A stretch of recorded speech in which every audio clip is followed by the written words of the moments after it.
Today, we're going to talk about a shoe that Nike claims is an energized everyday ride. Today, we're going to talk about the Nike Pegasus Plus.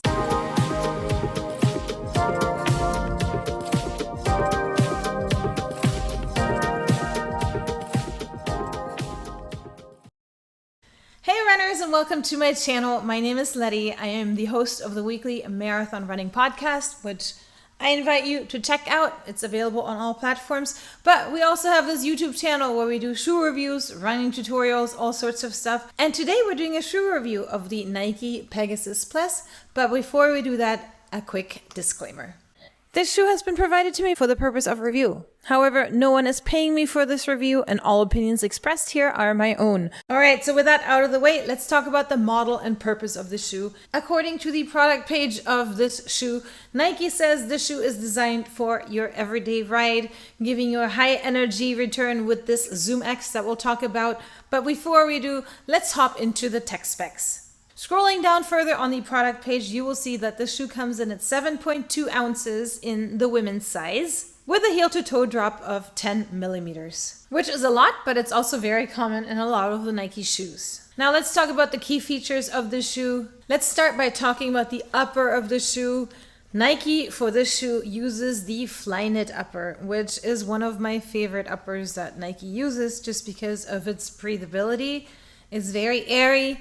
When you look at the tongue, you have a, not gusseted, but a regular tongue, but it's very, very thin. It uses the suede-like super soft material.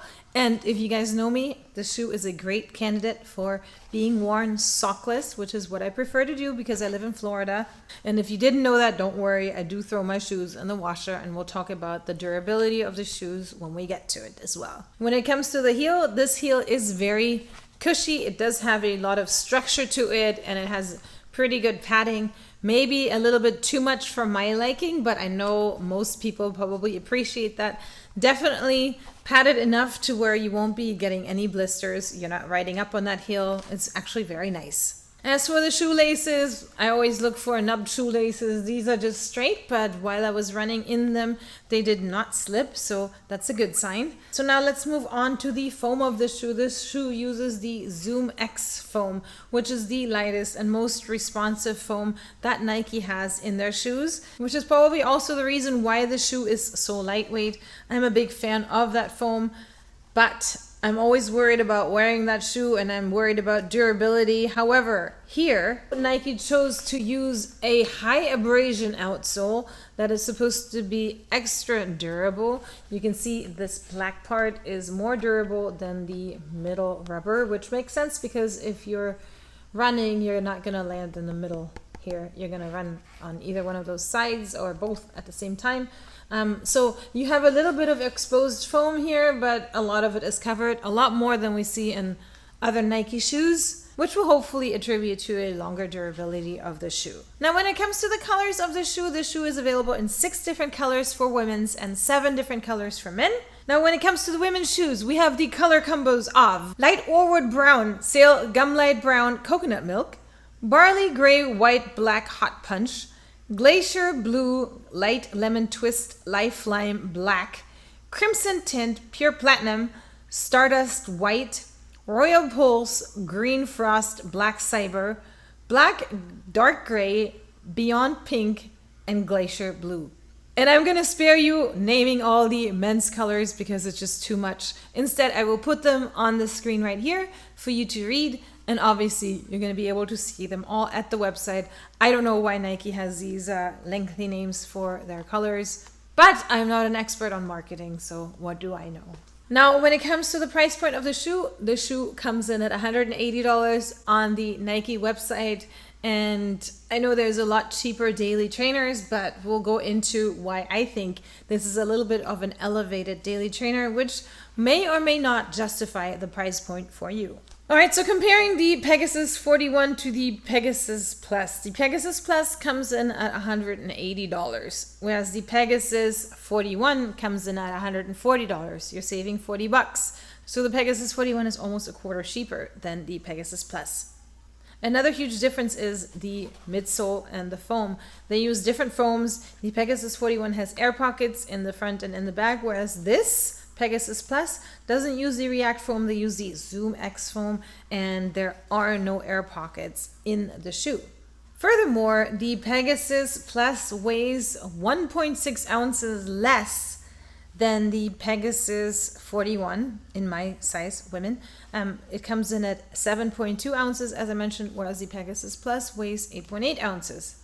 And last but not least, another huge difference is the upper that it uses. The Pegasus 41 uses a mesh, which is supposedly breathable.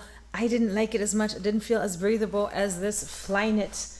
I love Flyknit on Nike shoes just because it just feels so light, and I love the non-padded tongue. The 41 has a padded tongue. This tongue is not padded, which it has the very suede-like material, which I prefer personally. So there's a lot of differences for a shoe that almost has the same name, and in reality, even though this shoe is also called Pegasus, it comes from a line of the Pegasus Turbo, and this shoe is almost like a Pegasus Turbo upgrade. It actually does say Pegasus Turbo on the bottom rather than the other line of Pegasi. I don't know what the plural is. But you get where I'm going with this. There's a lot of differences for a shoe that Nike labels to be a daily trainer.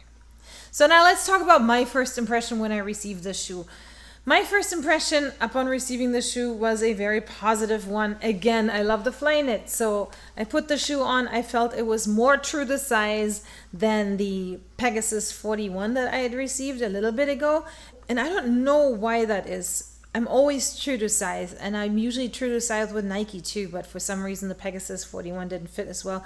This fits a lot better. I feel like I have a lot more room in the toe box. And of course, I also really am a fan of the color pattern of the shoe. I like that this whole pink thing wraps all the way around. So aesthetically, I found this shoe very pleasing. Wearing the shoe without having run in it, I felt the foam. I felt the shoe was very squishy. And now I'm gonna let you guys see what the shoe looks like on my feet.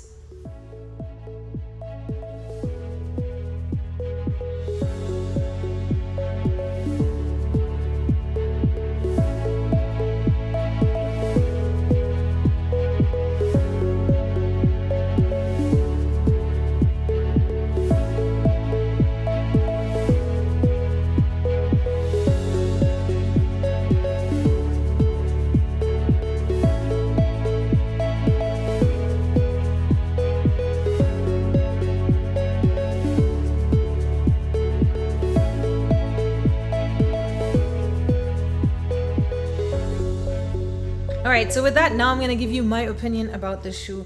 This shoe I really enjoyed, and I know where to put it in my shoe rotation. If you guys have watched another review of mine, I like to have a racing shoe, a tempo shoe, and an everyday shoe. This shoe, to me, makes a great daily trainer because when I run my easy miles, my daily miles in this shoe, it is very cushy, which means that if I've done a workout the day prior, my tired feet will feel good in them and they feel like you're running on a cloud. I also like that these shoes are very light at 7.2 ounces. These are my lightest daily trainers. They're also good for strides. Maybe the weight helps with that given that they weigh so much less. They also feel good for longer runs, and last but not least, these shoes are very aesthetically pleasing. Now let's talk about pros and cons. When it comes to pros, these shoes, like I said, are light and cushy and very bouncy. When it comes to cons, these shoes come in at a higher price point than other daily trainers. Also, these shoes are made out of foam. There is no plate in them. So these shoes might not be the most stable for you. For me personally, I have a neutral gait, I have a neutral foot, and I didn't have any issues with this shoe not being stable even after doing long runs.